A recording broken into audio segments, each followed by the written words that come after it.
So welcome to the April monthly meeting of Together Women Rise. I see some familiar faces, and welcome back to those of you who are joining us again. And if this is your first time, we're glad you're here and we hope you come back. We have a packed evening, so I'm going to get right into it. I'm Jo DeBolt. I'm the moderator for tonight's meeting, and I'm a member of the Pittsburgh One chapter and serve as the chair of the board of directors of Together Women Rise. Before we get started, just a couple of reminders. I think you're familiar with these. Please keep yourself muted while our speakers are presenting. There will be a Q&A after each of our speakers.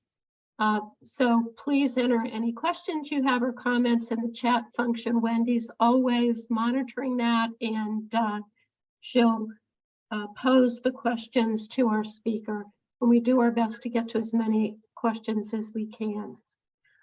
This is a big year for Together Women Rise. It's our 20th anniversary. We began with a small group of women in Greenville, South Carolina, and thanks to the amazing collaboration and vision of our co-founders, Marcia Wallace and Barb Collins, and dedicated volunteers and members, we have become a powerful community of women and allies across the country dedicated to achieving global gender equality. Our hundreds of local chapters and thousands of members gather to learn about gender equality issues, fund grants to organizations to support women and girls in the global South, and build community and connections with women around the world. Tonight, we're going to do all of that. I encourage you to visit our website at togetherwomenrise.org and to get more information and hopefully to get involved. So our featured grantee tonight is the MoonCatcher project. Each month we feature a different project that addresses one of the many challenges and issues faced by women and girls. And we award these projects grants in an amount between $35,000 and $50,000. At this monthly webinar and in chapters all over the country this month, we'll all be focused on this particular project. And we're very excited to have Ellie here with us tonight. The MoonCatcher project works in Malawi, Uganda, and Kenya. And we are funding a project which empowers young girls to stay in school and complete their education. And you'll learn more about that as Wendy shares a short video about the project.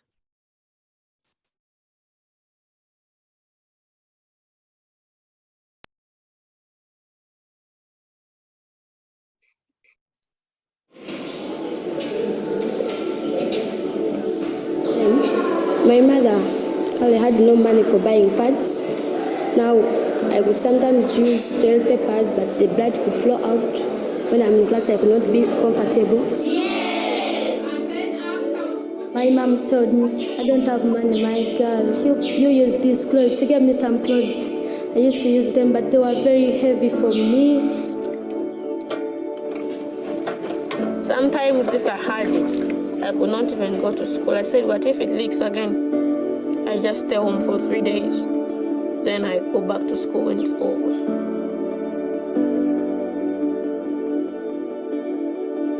I'm Ellie von Wellsheim, the founder and director of the MoonCatcher project.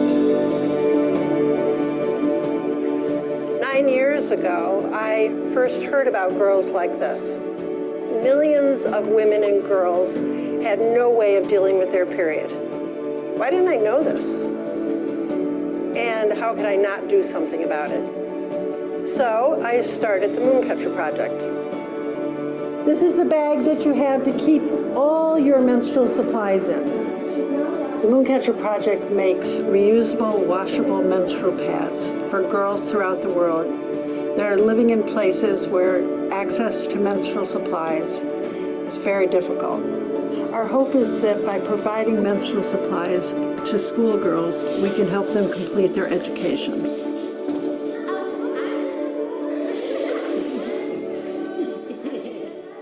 I had grown up in a clothing factory I knew I had some skills that could maybe change this situation that I was just hearing about. And I wanted to design something that would be environmentally friendly, would be comfortable, easy to use, and something that could be worn without underwear.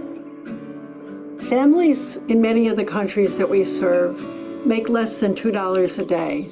Because of this, buying something like underwear is considered a luxury. A MoonCatcher kit includes a carrier that holds the actual pad. The carrier can be tied around the waist. It has 3 pads, one that can be worn, one to change into, and one that is hanging in the sunshine to dry. We also give a waterproof bag to carry the used kit and also to wash our pad in, and a drawstring bag that holds everything, so a girl can come to school ready with everything she needs to take care of her period. Whenever we distribute our kits to schoolgirls, we also provide a very in-depth curriculum. And after I get my panty and put on top, don't wear this on top of your panties. We wanted to make it possible for them to understand what was going on with their body, why they get their period, and we taught them how to plot their cycle so they could come to school ready with a kit. I want to stay in school so that I achieve my set goals, so that I become an important person, so that I help my family at large. I want to be a journalist. I want to be a counselor. Talk about people's life, mostly girls. Well, my vision is to become a doctor. The MoonCatcher Project has sewing guilds. In Uganda, we have 4. In Malawi, we have 3. In India, we have a large sewing center in Delhi. We have a sewing center in Kenya. We also send kits to many countries. Here in the United States, we run what we call moon bees. Imagine your grandmother's quilting bee, though men and children are invited as well. We come together in churches, synagogues, libraries, community centers, schools, and we bring supplies and sit and make MoonCatcher kits that will be distributed all over the world. When I use the MoonCatcher pad, I don't have to miss my lessons. I don't have to miss school. I don't have to be left out. When I used those kits, I was confident. I used to move in class confidently. They are good to clean because after using them, I get another one. I put it first in the bag if I don't have time. And if I have time, I soak it, I wash it, and it's easy to be made clean. The MoonCatcher Project believes that girls should be able to complete their education and fully participate in their lives, in their communities, every day of the year.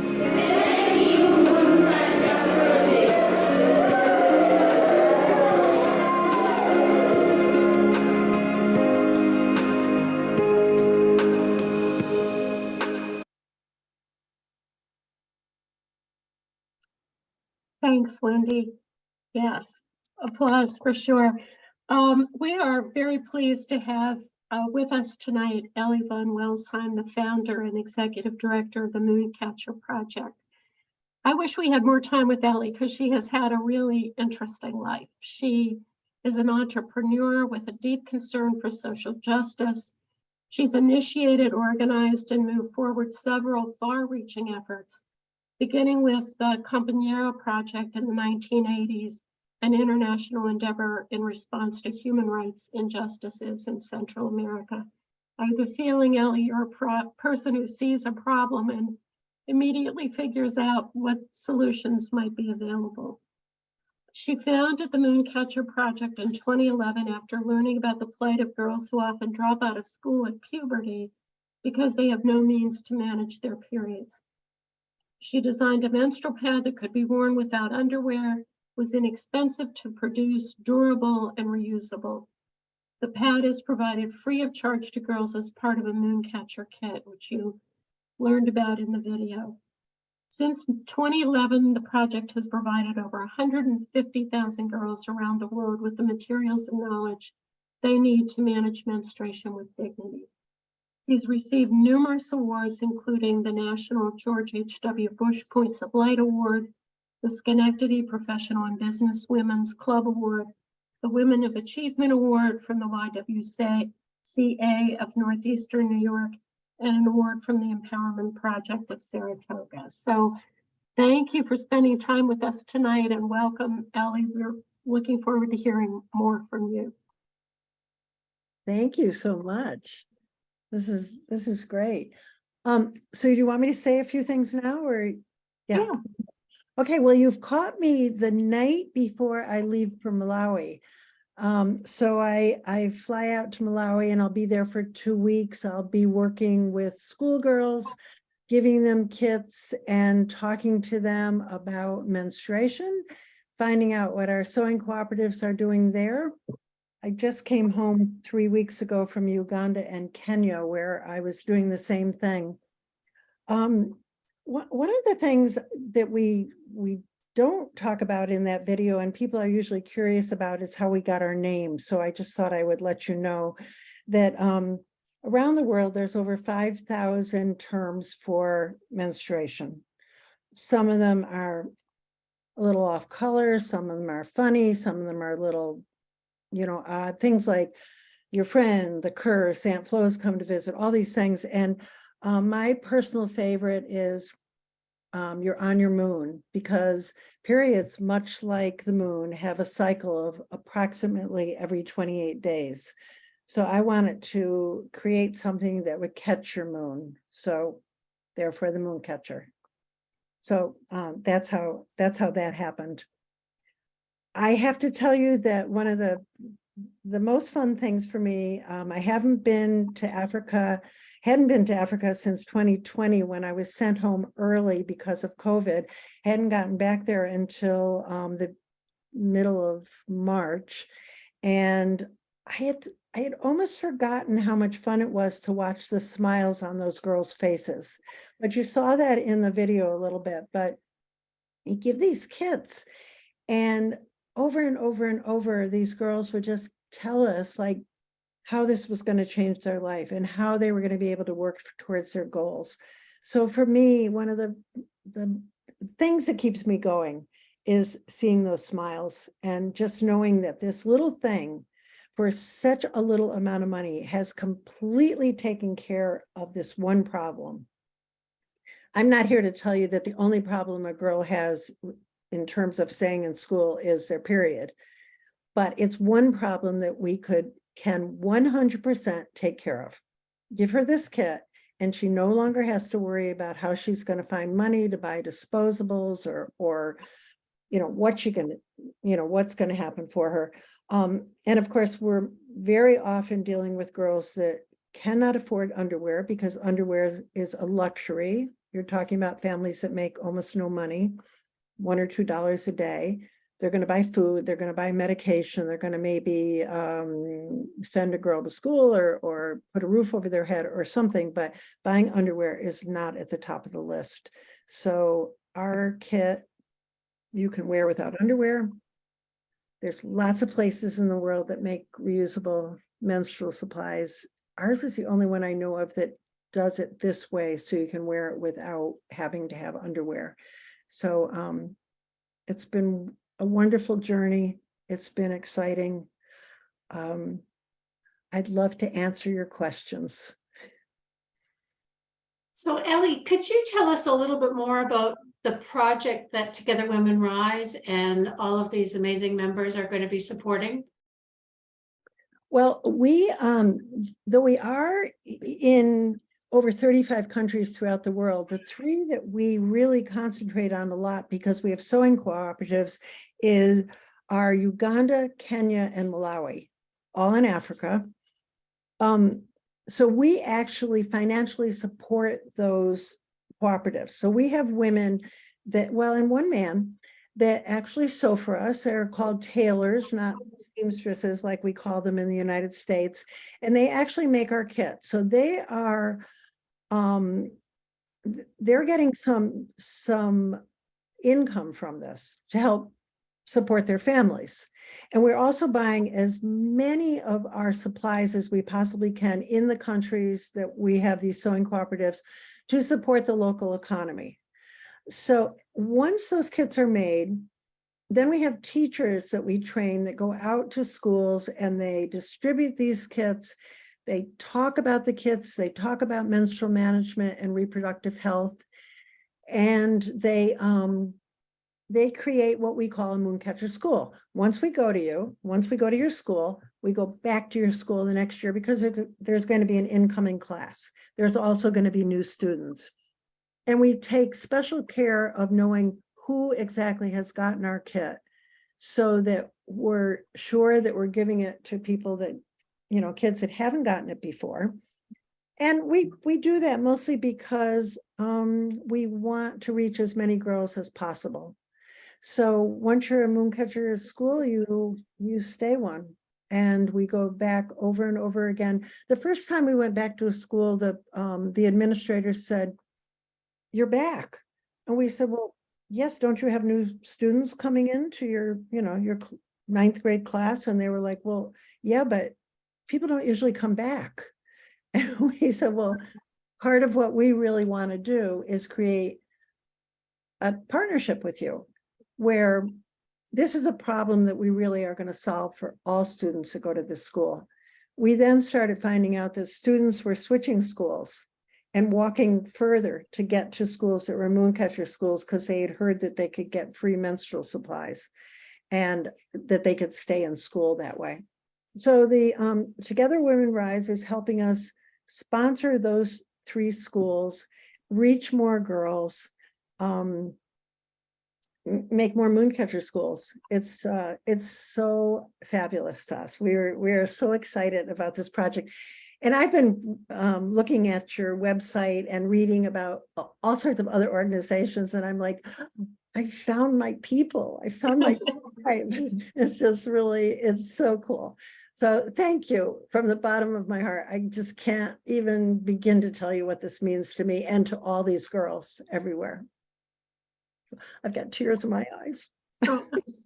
We're so glad that you found us and that you're part of our community of women and others. I've got a couple questions now about the materials. So what kind of material is used to make them? And what is the washable fabric inside? And one other to add on to that, how long do the pads last? But let's talk about the materials and where you get it from and what you use. Well, we changed the materials a little bit depending on which country we're in, but basically in Africa, any country in Africa, we use African fabric, which we use the one that doesn't have the wax on it, so that it's 100% cotton, but it's not the shiny one that some of you might know about. And inside that we put something, a piece of Tyvek, you know, that stuff that's used when you you see a house under construction, it's wrapped in white, looks like white paper. That's it's a vapor barrier. It's 100% waterproof. You cannot pour water through it. You cannot bleed through it. It's got microbial, antimicrobial properties to it, so that it's actually good to have in that carrier. The actual pad is made out of fleece.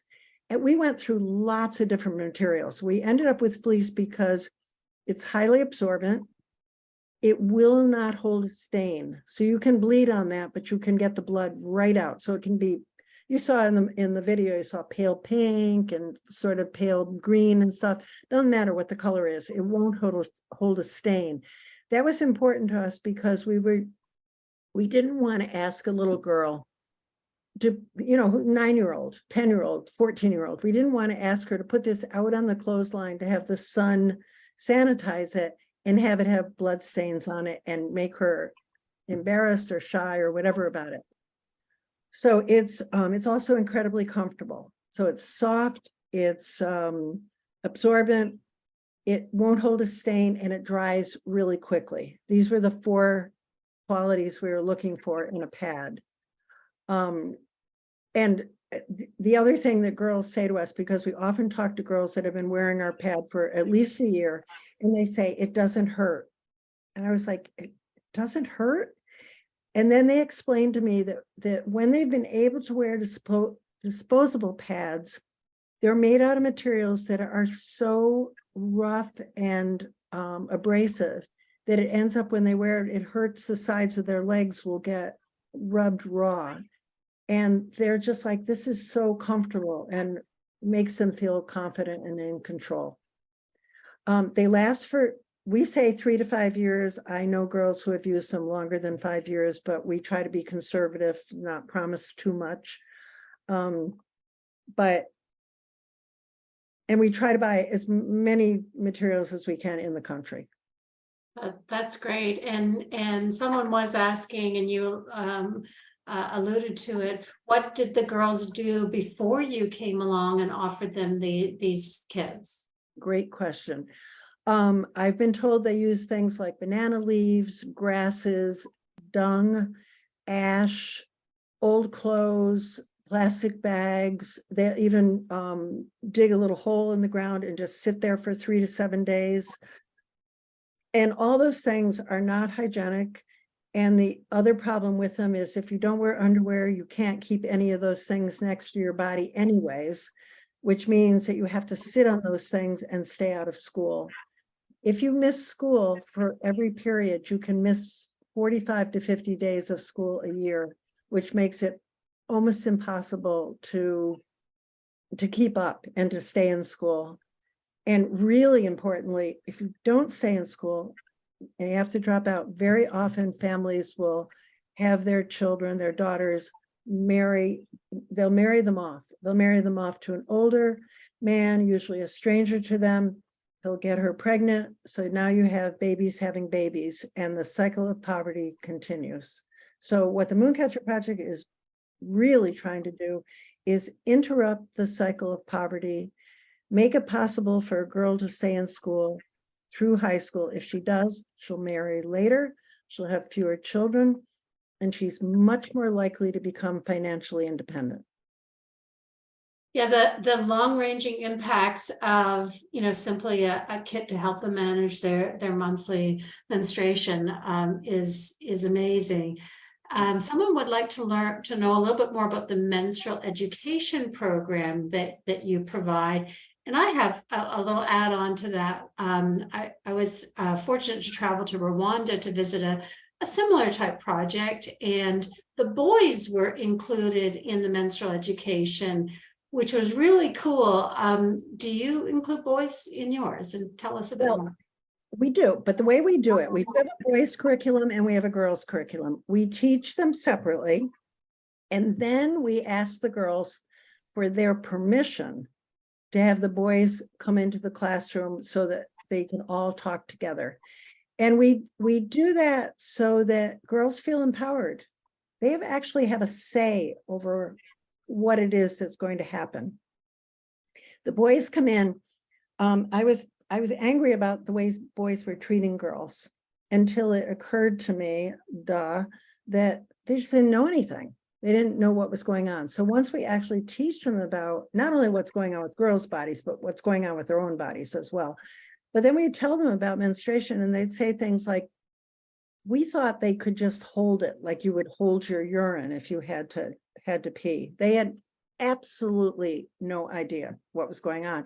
Once they did, they're incredibly interested in helping. So they will do things like bring water to the latrine, or lend a girl a sweater to tie around her waist if she has a stain on her skirt. Or in other words, they become part of the solution rather than part of the problem. And it's been amazing. I didn't expect that kind of success from it. I expected it was a good thing to do, but I was just like blown away. Just really fun. Yeah, I remember a little boy saying that he can, now that he understands, he can help his sister more, and that was very touching. So back from my own personal conversation here, which I tend to do. I love this comment. A woman, her name is Dr. Vivian, and forgive me for not pronouncing your last name, She says she has a school in Kenya and that wants to become a MoonCatcher school. How do they go about doing that? I love that we're making this connection. Well, she can write me, and it's just Ellie@mooncatcher.org. And she can find that on our website, which is, I'm sure you have that information on Together Women Rises website also. So she can write me. And part of it has to do with where she is in Kenya. If she's close to us, that's easy. They're close to where our centers are. That's very easy. If she's not, it gets a little more difficult because of money. We're thrilled to help whoever we can. But if she's down, if her place is down in Nairobi and we're up in the northern part of Kenya, it just makes it difficult for us to get supplies to her school, get people down there to do the curriculum. But write me and ask me, and we work out a lot of things. Sometimes people have some money and they can help get the supplies from one place to another. We try to be careful about how we expand so that we don't make promises that we can't keep. We're real big about, if we say we're going to do it, you can be 99% sure that we will. It's got to be something really extraordinary that keeps us from doing what we say. So we want to make sure that we can make a real promise. So she did put in the chat that she has a school in I'm going to spell it because I know I won't say it properly. It's KAJIADO. I'm sorry, I don't know where that is. So she just needs to, write me an email. And remember, I'm going to be in Malawi for 2 weeks. So if you don't hear from me for a little while, that's why. But I will, once I have the name in front of me, I will look it up and see where it is in relation to where we are. Sounds good. And I put your email in and a message to her as well. Now here's a question, and I know that our chapters would be interested in this. Can the kits be made here in the US to send to you? I see this possibly being a chapter project, maybe for some of our chapters that would enjoy this. Is this possible? Well, actually, some of your chapters have already reached out to me, and I bet. I've sent them kits and I've sent them information and stuff. We do make them in the United States. There's a little part in the video where it talks about moon bees, which are like your grandmother's quilting bees. We get people together and we have them all, have anybody who comes, they do some part. So if you don't sew, you might cut or pack or measure or, whatever. When people are further away, I either do Zoom instruction with them, or I also have a video of how to make the kit. We have written instructions, we have photographs of each step of the way. I very often send them all the parts or most of the parts. There's lots of different ways that we do it. We've got people working in their house just as individuals all over the country. We have churches that this is their, social action work. It's definitely possible. It's definitely possible. And again, write to me because everyone is a little different. So we sort of hand tailor it to what your needs are. That's awesome. Another question we have is about whether you include reproductive health information in your education program, information about sexuality and contraception. We do. We are not a church. We are not a, we don't teach, yes, you should, or no, you shouldn't. What we teach is, this is how your menstrual cycle, your reproductive cycle works. This is what's happening. We actually show posters and explain exactly what's going on. And, but we also have a part of our curriculum where we talk about goals. So we say to these girls, basically, what do you want to be when you grow up?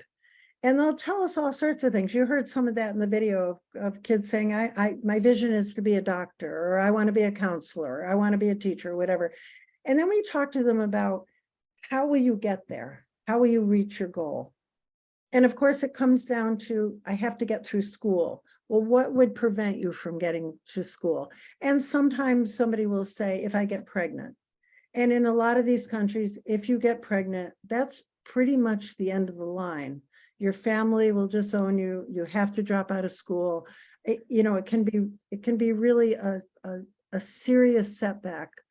And so we try to get the students to really think about making good decisions. And we talk about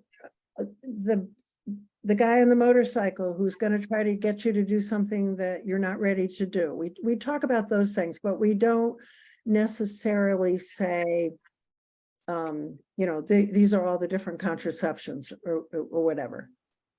But we're very upfront and very clear about using all the right terminology and showing a girl exactly what's happening. And we also teach her how to plot her cycle so that she knows when she's going to bleed again. So she comes to school with her kit. So she really understands how her body is working.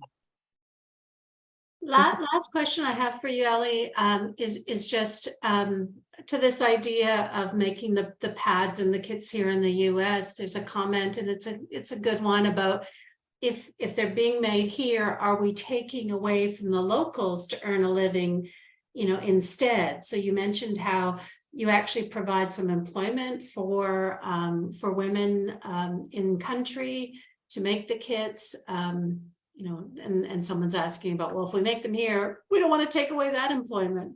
You're not, though, because first of all, it costs a fair amount of money just to set up a sewing cooperative. And then you've got to have people to run it, and you've got to have oversight, and you've got to have money to keep it going. And what that does is that pays for that sewing cooperative and the schools in that area. So when we're doing it in Uganda, it's helping schools in Uganda. But we only have just so much money. Even with the generosity of Together Women Rise, we still only have just so much money. So what's being made in the United States is not going to Uganda or Malawi or Kenya. Where it's going is to Tanzania and Ethiopia and Haiti and places where we don't have sewing cooperatives. So, and boy, if we got a Bill Gates grant or something for billions of dollars, that might be a different story, but that's not the case. So we're never going to use the pads made in the United States to take work away from those tailors in Kenya or Malawi or Uganda. They will be sent somewhere else, unless that place in Kenya, maybe we can't get to it, which means when that woman goes to visit that place in Kenya, maybe it's appropriate for us to give her a suitcase of kits to take with her. But again, they wouldn't be getting them from our cooperative anyways because of financial problems. I'm so glad that someone asked that question, that you clarified that. That's really great to hear. And Ellie, I think that's the end of our Q&A. I'm going to turn it back to our moderator, Joe. Thank you so much. Oh, Ellie, thank you. Clearly, there was a lot of interest in learning more. And I would remind everybody that there's an interview with Ellie that our CEO, Beverly, did on our website. There's more information about this project on our website, and Wendy added the link to donate. So I hope for those of you who have not had a chance to visit the website to learn more, you do that after tonight. We are, as Wendy mentioned, going to move on. We've started this year in part because it's our anniversary year, looking at some of our past grantees. It's our version of Throwback Thursday, or Where Are They Now?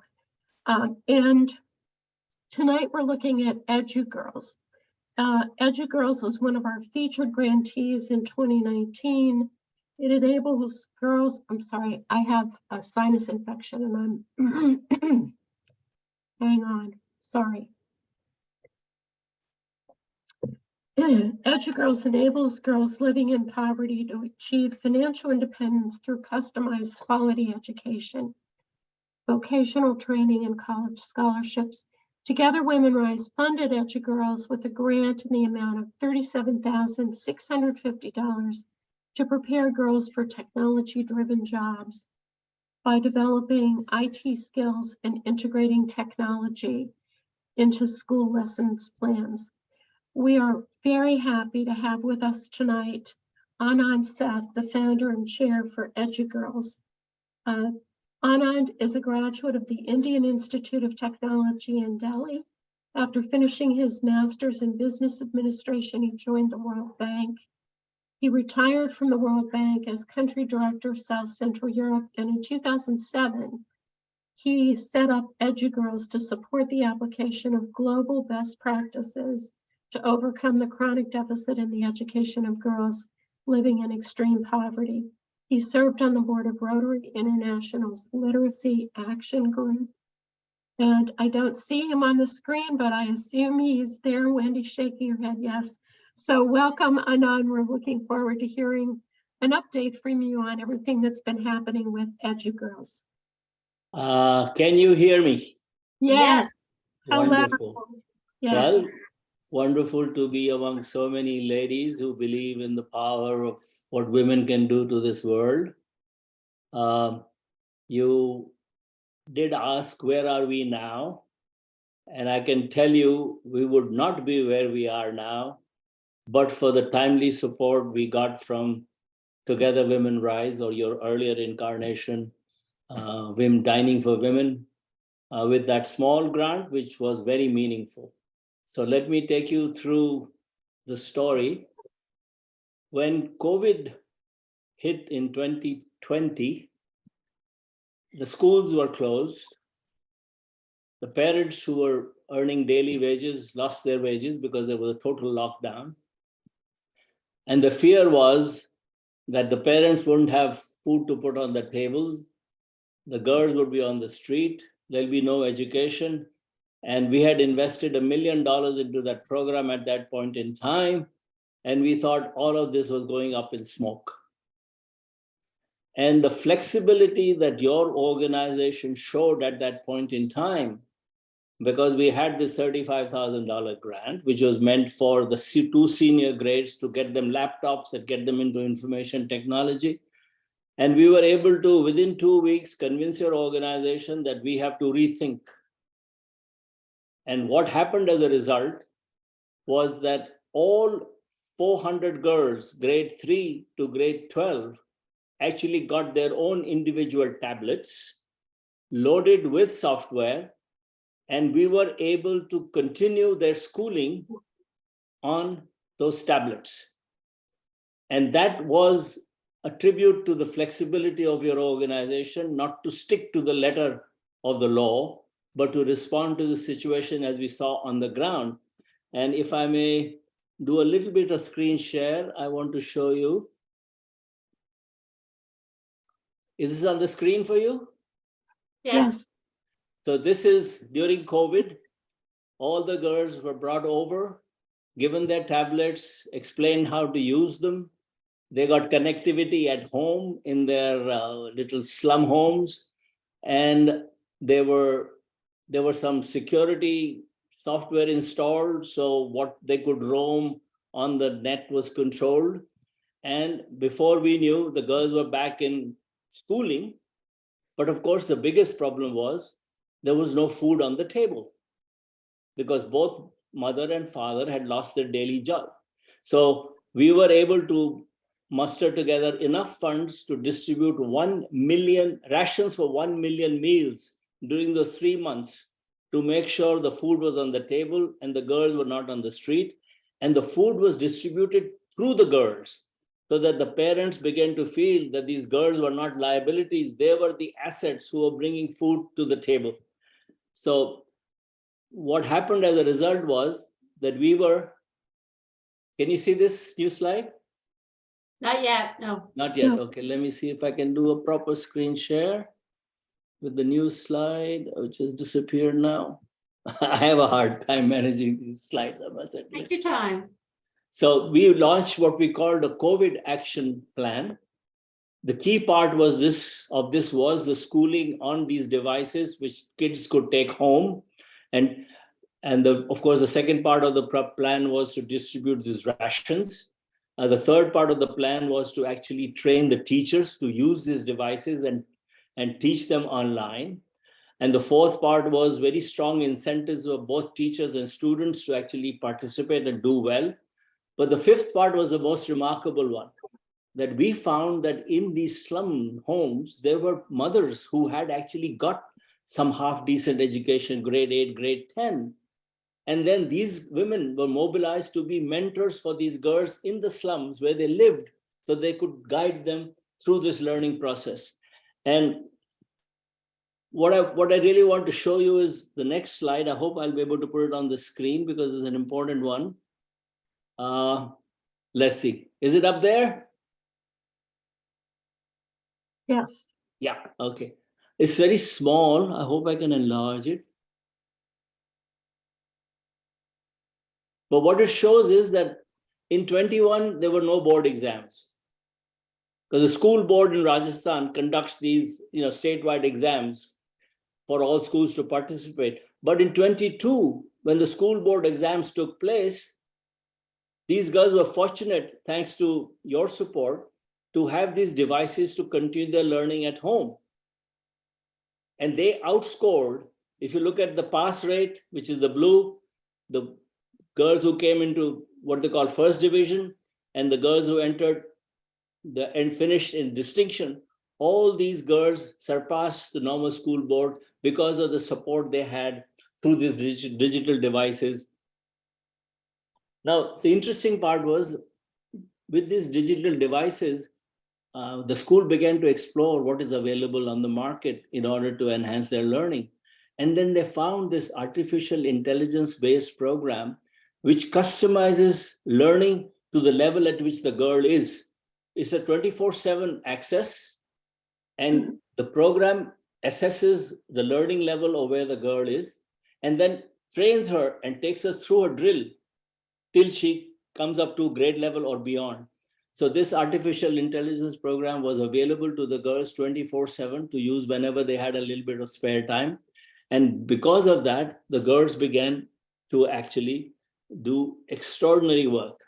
Now, I'll tell you, I want to share one more screen, if I can. So what happened? Can you see the new screen? No. No? Okay, I'll have to do better than that. Okay, let's see what I can do. Screen share. And I've lost that. Oh, there it is. That's the one I wanted to show. So as a result of the success we had at the Vimukti school, where our original intervention was based, we went to our Rotarian friends, and at a new school we adopted near Agra in 2022, we started out with a whole digital package because we had already cut our teeth on how to get girls in these slum communities where there's no connectivity, where there is no security, how we could get them onto this digital platform to learn like any other normal kid that we know in our neighborhood. So we got this Rotary grant where a whole school of 350 kids started out where actually Vimukti already was. And what I want to show you is the final slide, is that most of the learning programs available online, except for the artificial intelligence program based I talked to you about, basically follow the syllabus. And the whole emphasis is you catch up on the syllabus and do well in the board exams. But there was very little available which assesses actually learning level, problem solving, comprehension. So we got all our kids onto a program called ASSET, which only analyzes comprehension and learning levels without getting into syllabus. And I want to share with you this screen because I'm very excited about it.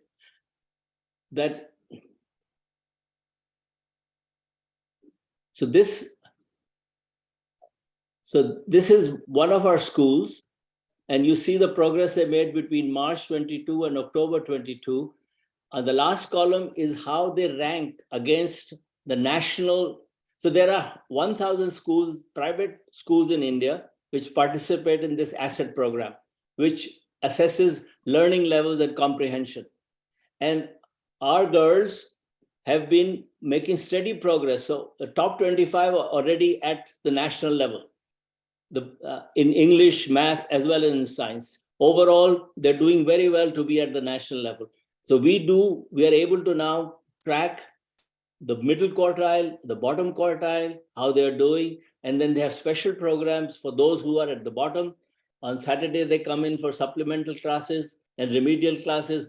The emphasis being to bring everybody up and beyond the national level. So what I'm trying to say basically is that you guys were instrumental to have our girls survive through COVID, get into digital learning. And because of what they got into, and because of our other supporters who gave us other support, and what the teachers did, we moved them beyond just surviving the pandemic to actually thriving through the pandemic. And now we have an independent study that was commissioned by a university in Jaipur. The report is coming out 2 weeks from now. And they're saying that we really have a model at hand as to how to help girls living in extreme poverty break through those barriers and actually achieve financial independence. So I just want to thank you guys so much for being with us at the right time. And of course, we are continuing to take big strides. We have 5 schools now following this model. We hope that by the end of this decade, we might have 20 schools following the model. And again, it's a drop in the bucket because the problem is huge, but with your help, we're doing the best we can. Thank you so much. That's very exciting to hear, and we're delighted we were able to help at a time when help was needed and give you the flexibility you need. We actually have a special treat tonight because a number of us visited an Edu-Girls school last month on a trip to India. And we have, I see actually there's several of our fellow travelers on this call, but 2 of them, Vicki Bush-Joseph and Ellen Woods, are going to share some of our experiences, including our experiences with an Edu-Girls school. As I mentioned, in February, Together Women Rise hosted a trip to India. There were 15 of us who visited some of our grantees, as I mentioned, Edu-Girls, Asia Initiatives, Gravis, and the Onshell Project. And joining us from Hinsdale, Illinois, a new member of our board of directors and our Midwest regional leader, Vicki Bush-Joseph, and from Newark, California, one of our chapter members, Ellen Woods. So they are going to share some information with us. And yes, it's Edu-Girls is right. Someone just asked about the name. So I think I'm going to turn it over now to Wendy, Vicki, and Ellen to share some information about the India trip. I think Ellen is going first. Shall I start sharing your slides, Ellen? Sure.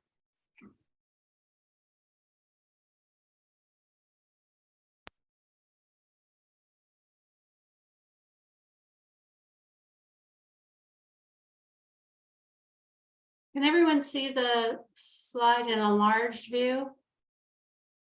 It's not No. very large. No, we're seeing, I think, like the speaker view that has. Yeah. Okay, hold on.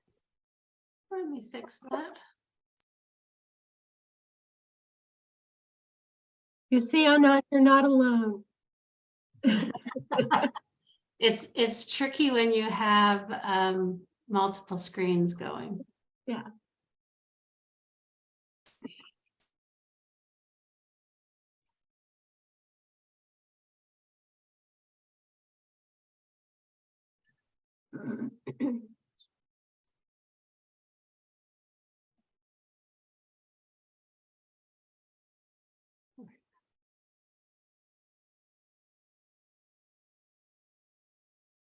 How does that look?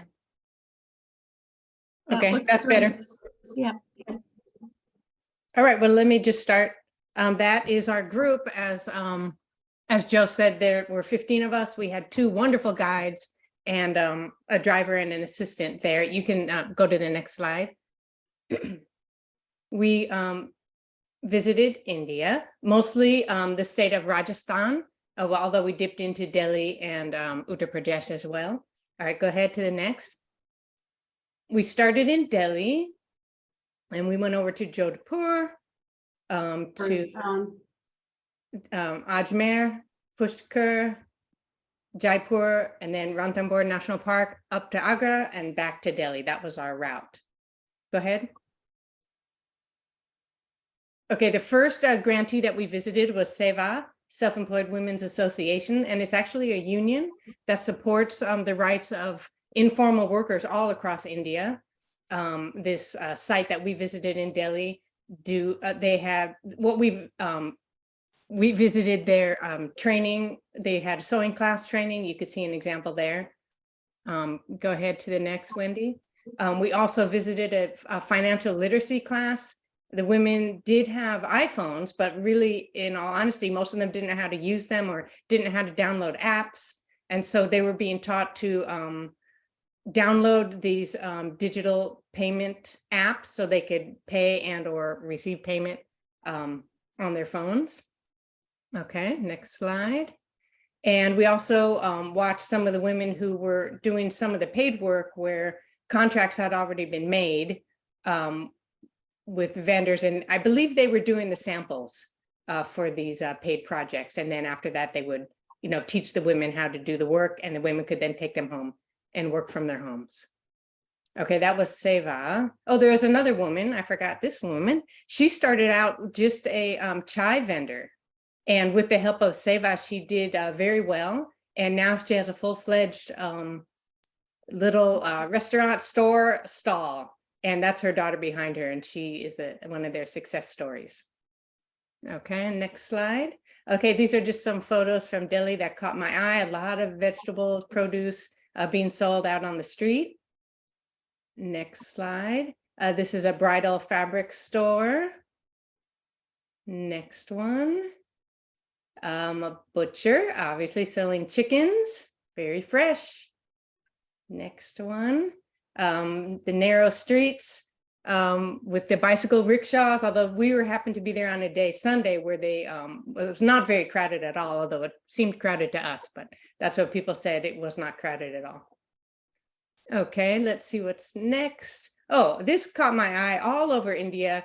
So many of the vehicles were tiny, tiny, tiny, carrying lots of people or lots of things. And that was just in contrast to here in America with giant vehicles carrying one or two people. So that caught my eye. Okay, I think the next slide, yes, is the second grantee that we visited, Gravis. That's in Jodhpur. They work to raise the quality of life in the desert there.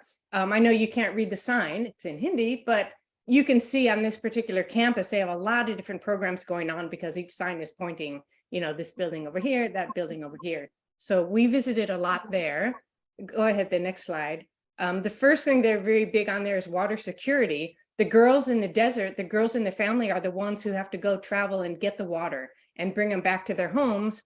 And it takes hours a day, and therefore they have no time for school. So Gravis helps out with building storage tanks, ponds, and wells, and then the girls don't have to travel far, and then they can actually go to school. And speaking of school, I think I have the next slide, some pictures of the classroom. Yeah, there was some of the older kids. I think that was a history class. The next slide is like the middle grades. Visited them, they were doing some math. And the next slide are the little ones, like a kindergarten. They were learning the English alphabet when we were there. So adorable. All right, next slide, we saw some of their vocational training programs. We didn't see them in action, but we saw the buildings, the computer lab. They also teach sewing. Next slide is, oh, right. They also train village health workers. We got to meet them and speak to them. The workers who go out in the community and can do like prenatal care, give vitamins or, basic first aid, or just to see if people need more medical attention. And the next slide is actually the hospital that they run, Gravis Hospital, open to the community in Jodhpur. We got to tour inside. Go ahead, you can flip through the slides. We've got exam rooms, x-ray rooms, the men's ward, the women's ward, and they actually do their lab work and pathology right on site. And we did see a class in progress training those health workers. That's the next slide. And who are really considered the leaders of the community. And lastly, before I sign off to Vicky, this is the city of Jodhpur. You can see they're famous for the blue painted buildings. We got to visit Mehrangarh Fort, Mehrangarh Fort up on the hill on the next slide. Well, I took that from inside. It was huge. We were way up high. The next slide, you can see it's way up on the hill. And I think the very last slide is just one of the streets in Jodhpur that caught my eye. And I will pass it on to Vicky. Thanks, Ellen. Really bringing back the memories there. Great, great photos and great presentation. So I'm going to talk about we visited 4 grantees, and I'm going to talk about the other 2 that we visited, starting with the Anchal project. And Anchal stands for the edge of a sari used to provide comfort to loved ones. And you see these beautiful women in these beautiful saris as examples. Go ahead, Wendy. So we were greeted very warmly, the beautiful marigold leis here. You can go on to the next one. And this is our 2 groups. This program offers women design and skills training, full-time employment, educational workshops, health services, and access to an international marketplace for the products that they design and create using recycled saris and sustainable materials. Go ahead. They did a welcome dance for us, and then we toured the different aspects of the training, or the work actually that they're doing. So on the right is the ironing station. Keep going, Wendy. These are 2 of the women that are making the products that are being sold. You can look online and shop at anchalproject.org. Wendy, maybe you can throw that up, or Joe, you could throw that up in the chat for everybody. We brought home a lot of the things they were making. So it's been a very successful program based on the fact that their latest statistics show that 70% of the women in this program are primary breadwinners. 88% have made home improvements. 90% can now afford health care. And 100% of the women involved in these projects are investing in their children's educations. Go ahead, Wendy. This one I wanted to show, this is Beverly Francis Gibson, our CEO, together with one of the women that runs the program in Ajmer, where this is located. And I just wanted to point out, every place we went, all of the grantees, the women that work in running these programs are outstanding, and they could have far better paying jobs in other sectors, but they choose to do this in their countries, for the low-income women and girls. Okay, so we went on, go ahead, Wendy. We went on from there to Jaipur, known as the Pink City. It's a UNESCO World Heritage Site. It's the capital and largest city of the state of Rajasthan. This is the Hawa Mahal, the Palace of Winds, made of red and pink sandstone, built in 1799. The lattice design allowed the royal ladies to observe life in the street below without being seen, but it also let the cool air into the palace. Okay, this is our crew outside of the Ambir Palace, another very historical 500-year-old building, and we're wearing the old style turbans. That was a fun event. Okay, You can go to the next one. So Jaipur is also known for their block printing, and I didn't understand it till I saw it. So the blocks are, it's wood that's carved into these intricate designs, and then each one is dipped into a different color of ink that is then pressed onto fabric. And the blocks on the right-hand side, you can see behind this young man on the wall is one of the elephants that was made with those 4 blocks. And then he's making like a larger tablecloth or bedspread, but that's the technique. Beautiful things. Okay. All right, so this is one of the Edu-Girls schools that Anand, I'm sure, is familiar with, Vimuki, which stands for Liberation or Redemption Girls School. And they have over 600 girls receiving free education, uniforms, and books from early childhood to secondary school. Their mission is to enable the girls living in extreme poverty to achieve financial independence through customized quality education, vocational training, and college scholarships. And we can go on. So we visited some of the classrooms. You see the computer labs, the girls in the classrooms. Go ahead. These are some of the older girls who did some dancing for us, sang some songs. They tried to get us dancing. And then, go ahead, Wendy. Then we had the privilege of following them to some of their homes. They invited us into their, for the most part, 1-room homes that housed 5 to 8 people. Go ahead. These are 4 of the young ladies. We split into smaller groups so we wouldn't overwhelm the households. Go ahead. And I want to just introduce you. Kushi is the young lady on the left-hand side. She's in 12th grade and she's 18 years old. She would like to be a government administrator because it's a very good job with very good benefits. So Saroj is the young woman on the right with her mom, and Saroj would like to be a lawyer. And the teachers are working with her to find women lawyers in Jaipur who can help mentor her. Most of the moms are domestic workers. The dads are tuk-tuk drivers, and their combined incomes are extremely low, which is why the work that Anand and Edu-Girls is doing is so important. Really blew us away. So the next slide just shows an example. The next few slides show the examples of literally the trains, planes, and automobiles that took us around the country. The one on the right, we did get to go to Ranthambore National Park. We were looking for the tigers. The closest we got was a paw print. Pedicab on the left with Ellen sitting there. Go ahead. And then the motorized tuk-tuks, quite the adventure. Okay. And then we finished at the Taj Mahal. We were privileged to be there at sunset one night, and then the next morning, our last morning in India, at sunrise.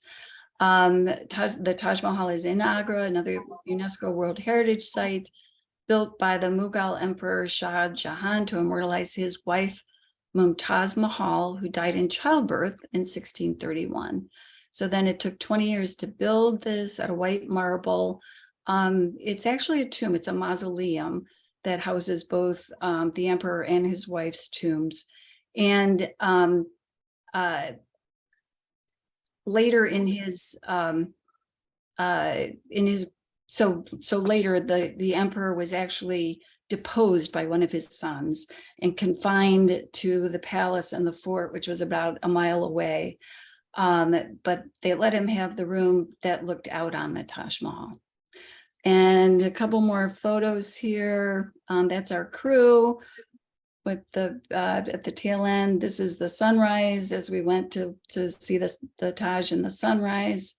And then the last photo is one of my favorites from this trip, and that was at sunrise, looking at the Taj.